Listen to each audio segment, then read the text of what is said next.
For 2 years exactly, the war in Gaza has continued. Tens of thousands dead, a humanitarian catastrophe. Meanwhile, Tel Aviv alternates between announcing plans to fully establish control over the enclave and even discussing relocating the population to third countries. Now, Trump's plan is being actively discussed. What does the resolution of the situation look like? And can Russia and China play the role of guarantors, as some Arab countries are calling for? The situation is, of course, catastrophic, without any exaggeration. From many European capitals, from the mouths of many official representatives of international organizations, the word genocide is being heard. The word famine, is being heard. The children are dying from exhaustion and hunger. The total number of deaths, according to official data alone, is 65,000 people over these 2 years. The overwhelming majority are civilians, women, children, the elderly. 170,000 were injured. Hundreds and hundreds of thousands are homeless. Here are 65,000 dead. For comparison, 65,000 civilians in 2 years. This is more than twice as many as for the entire period. The situation in Ukraine after the coup, civilian casualties in Ukraine for how long? 12 years, less than in 2 years in Palestine. The situation is extremely difficult. You mentioned some ideas, such exotic ones that were mentioned in the early stages of the Trump administration when they started dealing with these issues. Riviera relocation, resort recreational area. Arab countries, primarily Egypt and Jordan, as Palestine's closest neighbors, strongly opposed this. Wherein, in fact, our American colleagues wanted to relocate the majority of the residents of the Gaza Strip. Then there were reports that when the Arabs took such an uncompromising position, they started looking in other parts of the world. Somaliland was mentioned, even Indonesia and South Sudan were mentioned. But now it seems to me everyone understands that this would be a disaster not only for the Palestinians in a humanitarian sense, but also a disaster for the authority of the United Nations, which proclaimed the state of Palestine alongside the state of Israel back in 1947. Yes, at the time the Arabs acted perhaps somewhat imprudently, and events began that ultimately led to bloody clashes and the shrinking of the territories that were intended for the Palestinian state. However, nevertheless, the decision of the United Nations and the Security Council of the General Assembly has not been cancelled. The state must be created. Prime Minister Netanyahu, by the way, recently spoke with President Putin, including on issues of Palestinian settlement. He has publicly stated many times that there will be no Palestinian state.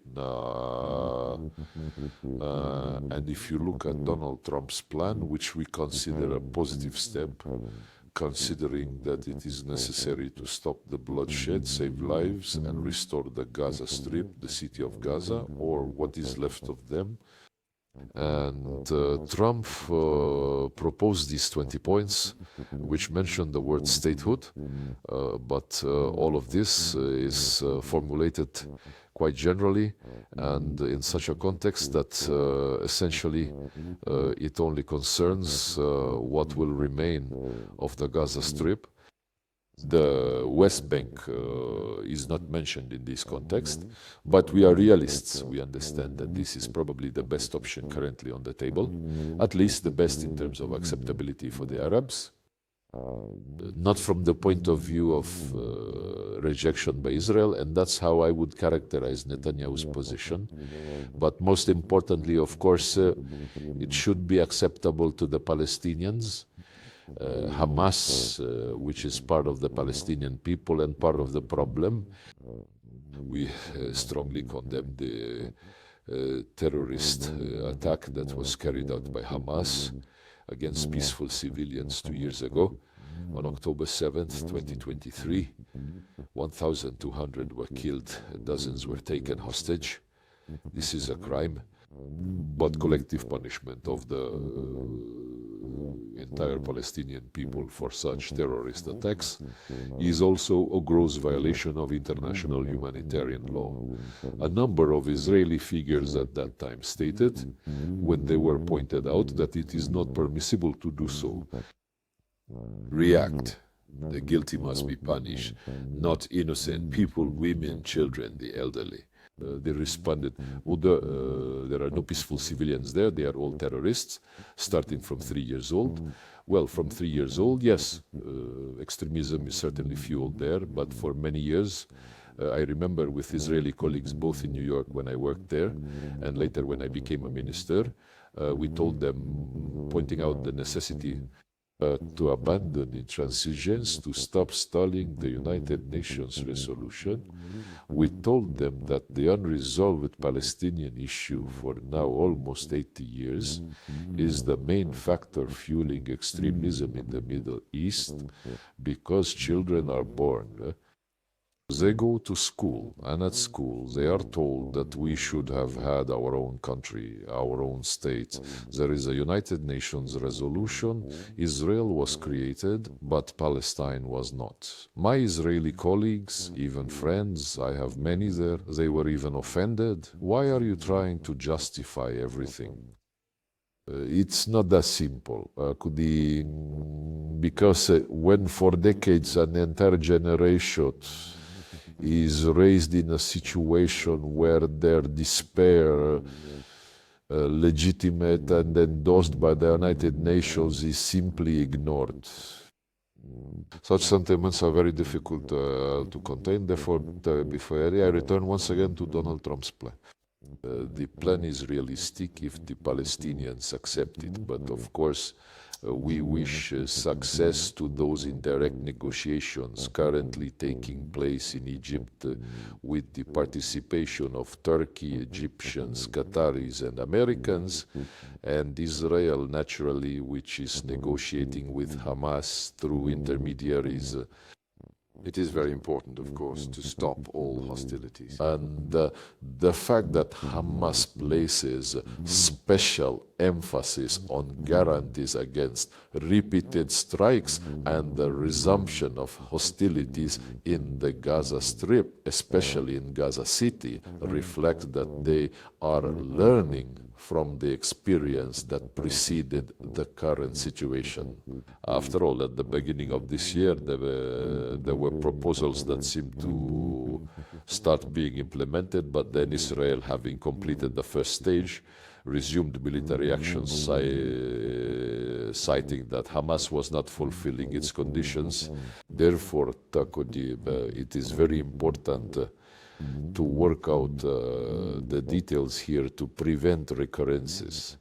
We saw on television how Trump and Netanyahu were speaking with the Prime Minister of Qatar from the Oval Office, and how Trump tried live on air to obtain guarantees that there would be no more similar actions against, well, in this case it was against Qatar, but under the pretext that Hamas leaders were located in Doha. So we wish them success. If we can help with something, we will certainly do it. President Putin at the Valdai Forum very clearly said that we need to we would like, of course, to help create a Palestinian state, but we need to start with something, and the state will come later. This goal should not be removed from the agenda, and our Western colleagues must, of course, bear their share of responsibility for playing the main role in stalling decisions on the creation of an independent Palestine, both in the West Bank and in the Gaza Strip. Here, Macron somewhere in June, and after him Starmer stated we will go to the United Nations General Assembly and recognize everything there. But if you decided to recognize it in June, well, why not recognize it immediately? Maybe they hoped that in 2 or 3 months there would be nothing left to recognize, nothing left of Palestine. Yes, well, I did mention the West Bank. The situation there is also very alarming because, from the perspective of the future statehood of Palestine, as required by the United Nations resolution, almost the entire territory is already occupied by Israeli settlements. And I heard it was not officially stated anywhere, but people, including political scientists and experts, are saying that there are plans to allocate 2 or 3 municipalities in the West Bank, where they will place Palestinian leaders who I do not know how or whom they will lead. Such things, but again, I say that it is very important for us to stop the bloodshed now. In this sense, Trump's plan gives hope.